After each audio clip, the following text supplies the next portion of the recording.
ہم اب بات کریں گے آزاد جموں کشمیر کے حالات کے۔ بلال بھٹو زرداری گلگت بلتستان کی طرح الیکشن کی کیمپین میں پہل کر گئے۔ آج انہوں نے مظفر آباد میں میٹنگز کی اور ایک لمبا چوڑا پالیسی سے بھرپور خطاب کیا۔ بہت ساری باتیں اس کے اندر کیں، لیکن دو تین جو معاملات ہیں وہ بڑے اہم ہیں، جس کے اندر انہوں نے موجودہ بحران جو آزاد جموں کشمیر کو کئی مہینوں سے گرفت میں لیے ہوئے ہیں اور ابھی تک جاری ہے، اگرچہ آج جو انہوں نے لانگ مارچ کرنا تھا کالا دن تنظیم کے نمائندگان نے، وہ نہیں ہوا، لیکن اس بحران کی وجوہات انہوں نے بیان کی اور یہ کہا کہ وفاقی حکومت کو ہی اس کا ایک حل تلاش کرنا ہے، کیونکہ انہی کی غلطیوں کی وجہ سے یہ بحران یہاں پر پہنچا ہے۔ الیکشن کا ماحول بھی ہے، تو ہم نے زحمت دی نیر حسین بخاری کو، جو سیکرٹری جنرل ہے پاکستان پیپلز پارٹی کے۔ نیر صاحب، بہت شکریہ، آپ نے ہمیں جوائن کیا۔ آپ کی پارٹی کا یہ ماننا ہے کہ اسلام آباد سے اس کو صحیح طریقے سے ٹیکل نہیں کیا گیا اور ذمہ داری کل طور پر اسلام آباد کی ہی بنتی ہے، تو میں جاننا چاہوں گا کہ کہاں پر آپ کو لگا کہ یہ بحران بہتر طریقے سے ہینڈل ہو سکتا تھا؟ شکریہ طلعت صاحب۔ گزارش یہ ہے کہ اس بحران کی بنیاد کیا ہے،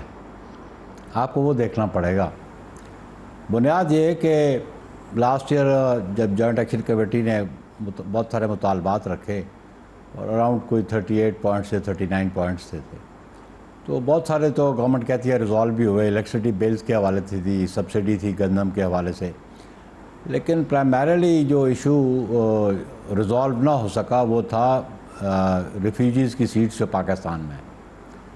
اور اس پہ جو وفاقی حکومت کے وزراء کے بیانات ہیں،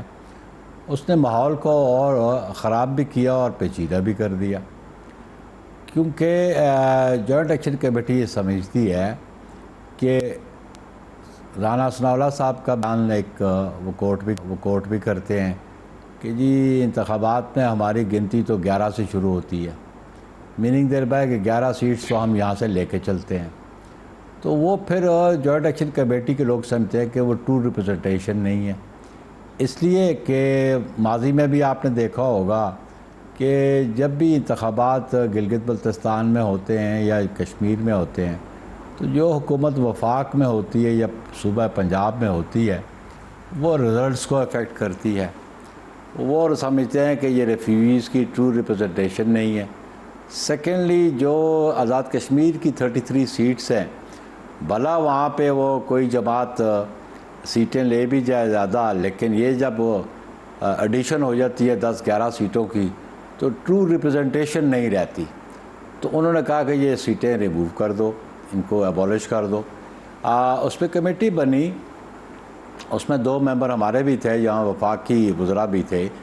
آزاد کشمیر کی گورنمنٹ بھی تھی اور جوائنٹ ایکشن کمیٹی کے لوگ بھی تھے، لیکن وہ بڑے بضد تھے جوائنٹ ایکشن کمیٹی والے۔ ہمارے ممبران جو تھے موجود، انہوں نے کہا لاسٹ منتھ کہ انہوں نے 9 تاریخ ڈیٹ دی تھی کہ لانگ مارچ کے لیے، تو انہوں نے کہا اس کو ملتوی کر دیں، 15 تک لے جائیں، اس کو بیٹھ کے گفت و شنید کر لیتے ہیں۔ ان کو یہ سمجھانے کی بھی ضرورت تھی کہ یہ کوئی ایگزیکٹو آرڈر سے یہ سیٹیں ابالش نہیں ہوتی، یہ انڈر دی انٹرم کانسٹیٹیوشن جو ہے 1974 کا آزاد کشمیر کا، اس کے نیچے ہیں،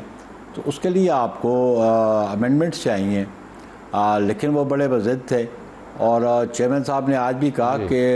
گولی اور بندوق سے مسائل حل نہیں ہوتے، پولیٹیکل ایشوز جو ہیں وہ ڈائلاگ کے ذریعے ہی حل ہوتے ہیں، اور ابھی بھی کہا انہیں کہ آپ اجتناب کریں اس لانگ مارچ پہ اور اس کو ڈائلاگ کے ذریعے اس کو ریزالو کرنا چاہیے۔ اور وفاقی حکومت کی ذمہ داری اس لیے بنتی ہے کہ کشمیر بڑا سینسٹیو ایشو بھی ہے اور سیکیورٹی کنسرنز بھی ہیں، اور اس کی امپورٹنس بھی بہت زیادہ پاکستان کے لیے، اور پاکستان پیپلز پارٹی تو اس کو بہت امپورٹنس دیتی ہے اور اس کی قیادت نے ہمیشہ امپورٹنس دی۔ بخاری صاحب قطع کلامی، اگر میں آپ سے پوچھ پاؤں، آپ نے اس طرح خود فرمایا کہ آپ کے سینئر ممبران بھی اس کے اندر موجود تھے، قمر زمان قاہرہ صاحب موجود تھے، راجہ پرویز اشرف اس کے اندر موجود تھے، اور ہمارے پروگرام میں ڈاکٹر طارق فضل چودھری نے یہ بھی کہا کہ قمر زمان قاہرہ نے ان کے سامنے محاورتاً نہیں حقیقتاً ہاتھ بھی جوڑے کہ بھائی ختم کریں، یہ لڑائی نہ کریں، وہ نہیں مانے۔ اب وفاق کے اندر جو لوگ موجود ہیں، اور آج تو کشمیر کی انتظامیہ نے بھی یہ بات کی ہے کہ ایجنڈا کچھ اور ہے۔ اب آپ کی جماعت چونکہ الیکشن میں بھی دھڑلے کے ساتھ اور تمام طاقت کے ساتھ حصہ لے رہی ہے، آج آپ کی قیادت بھی وہاں پر موجود تھی ٹاپ لیول کی، تو آپ کو لگتا ہے کہ جو سڑک پر بیٹھے ہیں ان میں سے کچھ لوگ بیرونی ایجنڈے کے اوپر کام کر رہے ہوں؟ آپ کی اسیسمنٹ کیا ہے؟ آپ اس ایشو کو رول آؤٹ نہیں کر سکتے، کیونکہ میں سمجھتا ہوں کہ جس قسم کے اقدامات انہوں نے اٹھائے، اور ان کو یہ بات بھی ہم نے سمجھانے کی کوشش کی کہ جی آپ الیکشن میں پارٹیسپیٹ کریں، اس ایشو پہ آپ الیکشن جیتیں، میجورٹی لے لیں آپ آزاد کشمیر اسمبلی میں، اور اس قانون کو امینڈ کر لیں اگر آپ ان سیٹس کو ابالش کرنا چاہتے ہیں، لیکن آپ جبراً تو یہ سیٹیں ابالش نہیں کر سکتے۔ اور پھر سیکنڈلی طلعت صاحب یہ بھی دیکھیں آپ کہ 1948 کے جو ریزولوشن سیکورٹی کونسلز کے بھی جہاں پہ پلیبیسائٹ کا ایشو ہے، تو ہم ریفیوجیز کو کیسے اگنور کر سکتے ہیں اس پلیبیسائٹ ایشو پہ بھی؟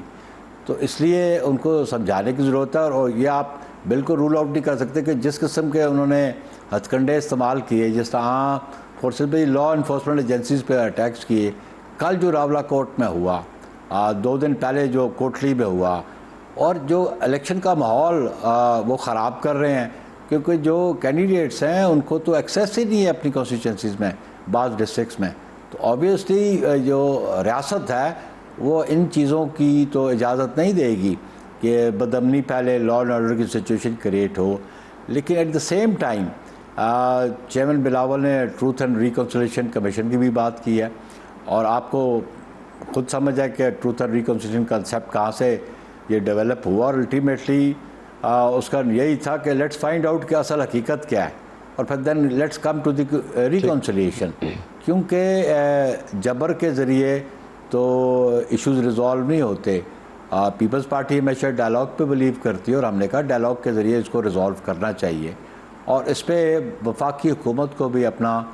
بالکل کردار ادا کرنا چاہیے تھا، اور بالخصوص یہ جو معاملات کو جو اگر غیر ذمہ دارانہ بیانات تھے اس سے چیزیں بہتری کی طرف نہیں گئی، بلکہ ایشوز کو اور زیادہ اریٹیٹ ہوئے لوگ اس اسٹیٹمنٹ پہ کہ جو ہم کشمیری نہیں مانتے، اس قسم کے اگر وفاقی وزراء کی اسٹیٹمنٹ تھی تو ریکنسیلیشن کی طرف تو وہ قدم نہیں تھا۔